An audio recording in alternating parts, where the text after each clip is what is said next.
உங்க கூட பழகுறவங்க நான் சொல்ல போற இந்த 3 கேட்டகரியில தான் வருவாங்க. அவங்க எந்த மாதிரியான பீப்புள் அப்படின்னு நீங்க தெரிஞ்சுக்கணும்னு நினைச்சீங்கன்னா இந்த வீடியோவை முழுசா பார்த்து தெரிஞ்சுக்கங்க. First category leaf peoples. இவங்க மோஸ்ட்லி செல்ஃபிஷா மட்டும் தான் இருப்பாங்க. எக்காரணத்தை கொண்டும் இந்த மாதிரி பீப்புள்ஸை நீங்க நம்பவே கூடாது. ஏன்னா அவங்களுடைய சுயலாபத்துக்காக மட்டும்தான் உங்க கூட வந்து பழகுவாங்க. அவங்களுடைய தேவை முடிஞ்சதுக்கு அப்புறம் அவங்க வந்த வேகத்திலே திரும்ப போயிடுவாங்க. ரெண்டாவது பிரான்ச் பீப்புள். இவங்க சிமிலரா லீஃப் பீப்புள் மாதிரியே தான் இருப்பாங்க. நீங்க முன்னேறது எந்த ஒரு விதத்திலயும் அவங்க வந்து விரும்ப மாட்டாங்க. உங்களுடைய எந்த ஒரு சந்தோஷத்துக்கும் அவங்க காரணமா வந்து இருக்க மாட்டாங்க. ஆனா இவங்க உங்க கூட வந்து நிறைய நாட்கள் வந்து டிராவல் பண்ணுவாங்க. அது மட்டும் இல்லாம உங்களுக்கு வரக்கூடிய சின்ன சின்ன பிரச்சனைகளுக்கு வந்து இவங்க ஹெல்ப் பண்ணுவாங்க. மூணாவது வந்து ரூட் பீப்புள்ஸ். இவங்களை கண்டுபிடிக்கிறது ரொம்பவே கஷ்டமான ஒரு விஷயம். ஆனா உங்க லைஃப்ல இந்த மாதிரி ஒரு பீப்புள் அமைஞ்சிட்டாங்க அப்படின்னா தயவு செஞ்சு அவங்கள மிஸ் பண்ணவே பண்ணாதீங்க.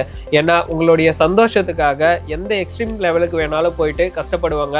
நீங்க வளர்றத பார்த்து சந்தோஷப்படுற ஆள் அப்படின்னா இந்த ரூட் பீப்புள்ஸ் மட்டும் தான். இந்த மாதிரி உண்மையான ஃப்ரெண்ட்ஸ் உங்களுக்கு இருக்காங்களா இல்லையா அப்படின்னு சொல்லிட்டு கீழே கமெண்ட் செக்ஷன்ல கமெண்ட் பண்ணிருங்க. தேங்க்யூ ஃபார் வாட்சிங்.